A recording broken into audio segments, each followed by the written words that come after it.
আসসালামু আলাইকুম বন্ধুরা, আশা করি সবাই ভালো আছেন। আমরাও ভালো আছি।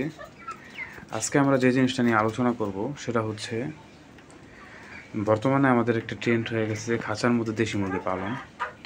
আসলে আপনারা যারা আমার ভিডিও অনেক আগে থেকে দেখেন তারা হয়তো জেনে থাকবেন যে আমি কিন্তু অনেক আগে থেকেই খাঁচা আটকে দেশি মুরগি পালন করি।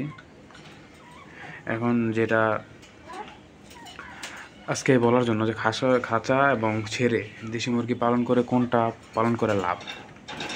দেখেন, আসলে দেশি মুরগি খাঁচায় যদি পালন করেন আর যদি ছেড়ে পালন করেন, আমি মনে করি ছেড়ে পালার চেয়ে খাঁচায় পালন করে বেশি লাভজনক। কারণ হচ্ছে এই যে আপনারা দেখতে পাচ্ছেন যে আমার যে এই মুরগিটা যখন ছেড়ে পালতাম তখন কিন্তু ছেলে বলতে আপনারা জানেন যে খাঁচাটা ছিল বড়, ওইটাও আবদ্ধ অবস্থায়, তখন কিন্তু আমি এত পরিমাণ ডিম পাই নাই।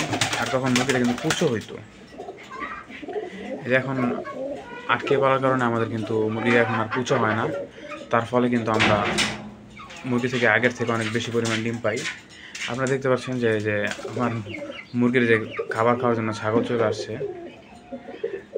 আর এই দেখেন, এই যে নিচের মুরগিটাও, এটাও কিন্তু আমি খাঁচায় আটকে কিন্তু এটা আগে মাঝে মধ্যে ছেড়ে দিই বা কুচো, যেহেতু আমার কোনো ইনকিউবেটর নেই। তাই আমি মনে করি যে খাঁচায় মুরগি পালন করে মোটামুটি লাভজনক হওয়া যায়। আর এ দেখেন, আমার কিন্তু সব মুরগি কিন্তু আপনারা জানেন যে একটা অ্যাক্সিডেন্টে সব মুরগি শেষ হয়ে গেছিলো। এই যে দুইটা মুরগি ছিল, দুইটা মুরগি থেকে কিন্তু আমার আলহামদুলিল্লাহ আবার এই যে অনেকগুলো মুরগি হয়ে গেছে। দেখেন, আমি কিন্তু ওদের মাঝে মধ্যে ছেড়ে দিই।